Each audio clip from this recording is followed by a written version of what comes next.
inquietação, abatimento da consciência que percebe ter cometido uma falta, um erro.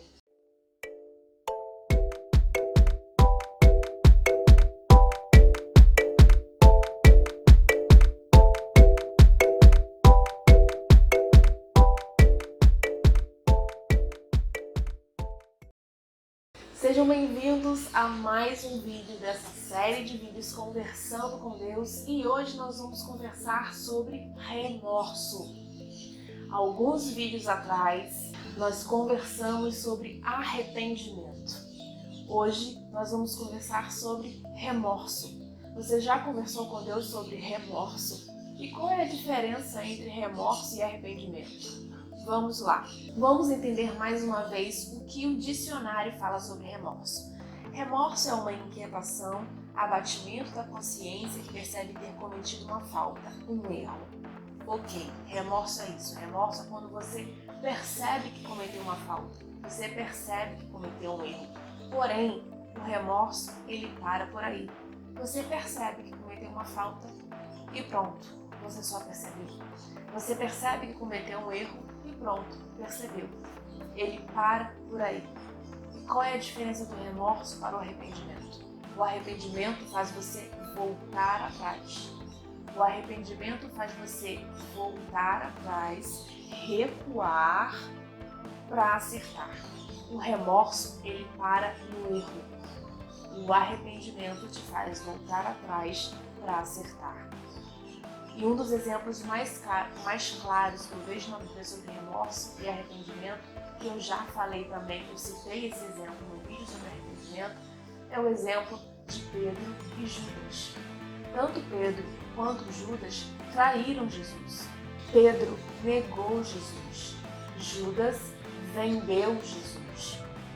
A diferença entre eles é que quando eles perceberam o erro, Pedro recuou e depois teve um encontro novamente com Cristo, onde Cristo perdoou, Pedro mudou de comportamento. E Judas sentiu remorso pelo que fez e se enforcou. Judas poderia ter recuado, poderia ter voltado atrás e receberia o perdão de Deus, receberia. Porém, ele escolheu dar cabo da vida dele naquele momento. Ele sentiu remorso, ele foi consumido pelo remorso, mas ele não mudou de atitude. Pedro se arrependeu, foi consumido pelaquela tristeza de ter feito algo errado, mas ele se consertou, ele acertou o passo novamente e ele voltou a ter um encontro com Cristo. Em 2 Coríntios capítulo 7, versículo 10, Paulo diz o seguinte: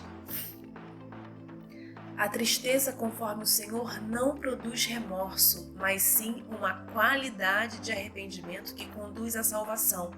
Porém, a tristeza do mundo traz morte.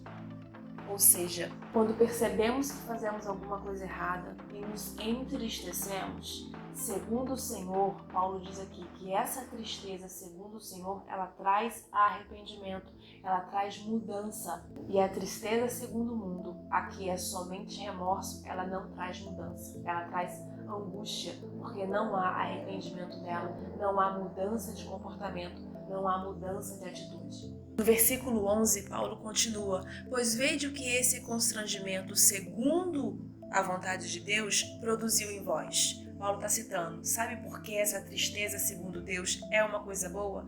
Porque preste atenção o que essa tristeza resultou.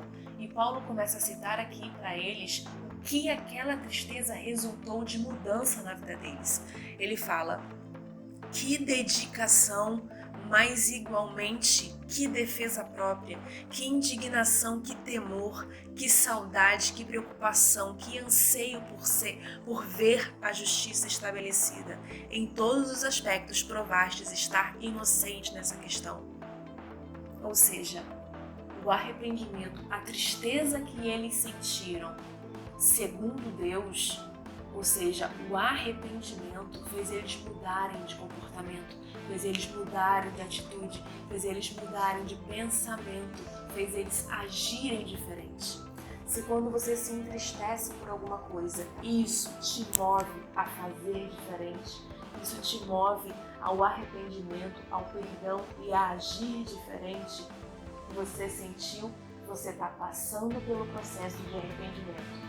Porém, se o seu erro, se a sua tristeza não te leva a mudança nenhuma, só te leva a ficar mastigando, só te leva a ficar remoendo esse erro, só te leva a ficar remoendo essa atitude, isso não é arrependimento, isso é somente remorso. O que você precisa fazer, o que nós precisamos fazer, é transformar remorso em arrependimento.